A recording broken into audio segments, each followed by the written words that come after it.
Good evening to everybody. Today we're going to be starting with the new chapter, All the World is a Stage. Chapter number 13 of New Images, Class 7th. The theme of this chapter is the world around us. Let's start with some introduction about the poet. William Shakespeare, 1564 to 1616, was an English poet, playwright, and actor. He was born in Stratford upon Avon in April 1564 and is often referred to as the Bard of Avon. Widely regarded as the greatest writer in the English language, Shakespeare wrote up to 37 plays in his short lifetime on theme from ranging comedy, tragedy, adventure and romance. So about the poet में हमें ये पता चलता है कि William Shakespeare एक बहुत legendary poet थे जिन्होंने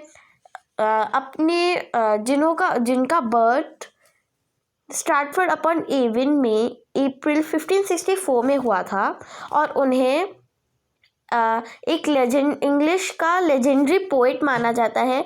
वे एक पोएट थे, राइटर थे और वह एक एक्टर भी थे। उन्होंने अपने शॉर्ट लाइफ टाइम में 37 प्लेज लिखे थे जैसे और उनके उन्होंने अलग अलग थीम बेस लिए थे जैसे कि कॉमेडी, ट्रेजेडी, एडवेंचर और romance. Let us read the poem about different stages of life. All the world's a stage, and all women and men are merely players. They have their exits and entrances, and one man in his time plays many parts. His acts of being at 7 ages, at first an infant, mewling and puking in nurse's arms. Then a whining schoolboy, with his sachet and shining morning face, creeping like snail, unwillingly to school. And then the lover, sighing like furnace, with a woeful ballad, made to his mistress's eyebrow. Then a soldier, full of strange oaths and bearded like the part, jealous in honor, quick and sudden in quarrel, seeking the bubble reputation, even in cannon's mouth. And then the justice, in fair round belly with good cap and lined, with eyes severe and of beard of formal cut. So हमें इसमें समझाया गया है के हिसाब से समझाओ।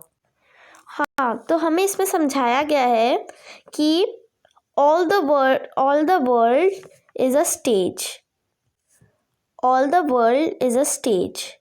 मतलब कि यहाँ पे ये वर्ल्ड एक रंगमंच की तरह है। All the world's a stage. इसका मतलब इस पोयम में हमें समझाया गया है कि ये वर्ल्ड एक रंगमंच की तरह है and all men and women are merely players. मतलब कि हर मैन एंड वीमेन मतलब दोनों यहाँ पे एक्टर्स यानी कि मेयरली प्लेयर्स का रोल करते हैं। इसके बाद they have the exits and the entrances, मतलब they have their own exits and entrances. सब बॉर्न होते हैं, एंट्रेंसेस एंड एग्जिट मतलब दे ऑल डाई। इसके बाद and one man in his time plays many parts, मतलब कि एक व्यक्ति अपने जीवन में कई भूमिकाएं निभाता है। His act of being 7 ages, at first the infant, उसकी पूरी जिंदगी 7 अलग अलग किरदारों में बटी रहती है। पहले एक नवजात शिशु, mewling and puking in nurses arm, रोता और उल्टी करता हुआ नर्स के बाहों में। उसके बाद then a whining school boy with his satchel, एक जिद्दी स्कूल बॉय यानी कि एक जिद्दी बच्चा जिसके पास उसका स्कूल बैग यानी कि सैचल, सैचल एक टाइप का स्कूल बैग होता है। Satchel, satchel, a bag with a long strap that is hung over one's shoulder. Then a whining schoolboy with his satchel and shining morning face.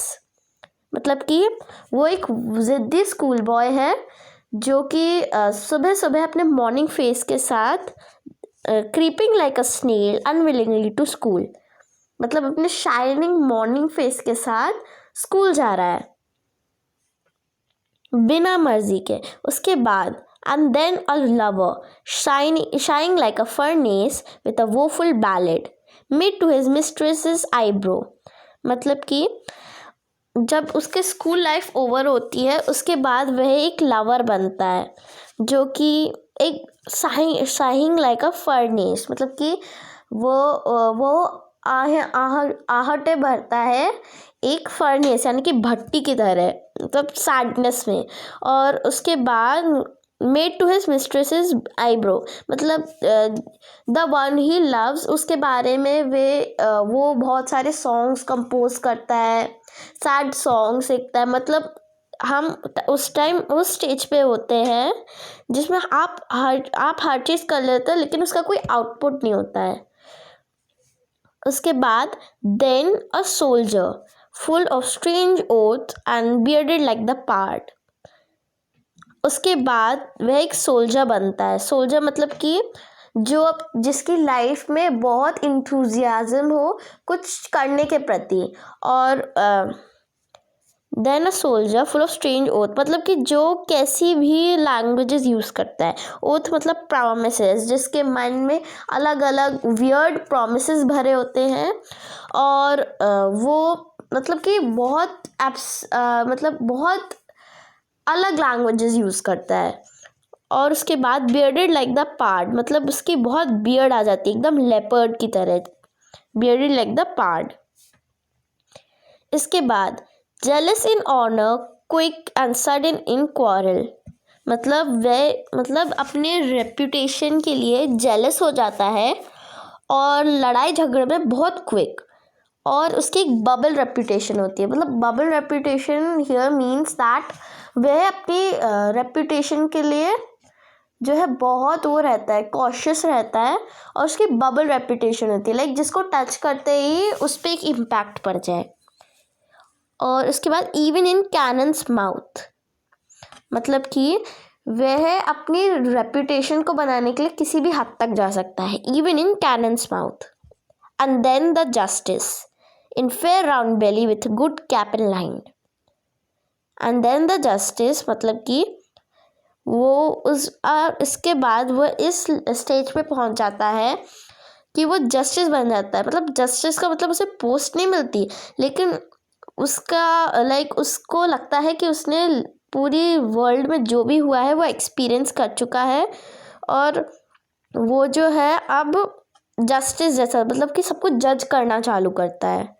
With in fair round belly with good cap and line, मतलब वो बहुत मोटा सा fat सा हो जाता है। Fair round belly with good cap and line, cap and line here means a male chicken with eyes severe and beard of formal cut, मतलब अब जब वो सोल्जर बन चुका होता है then a soldier full of strange होता है बियर्डेड लाइक द पार्ट।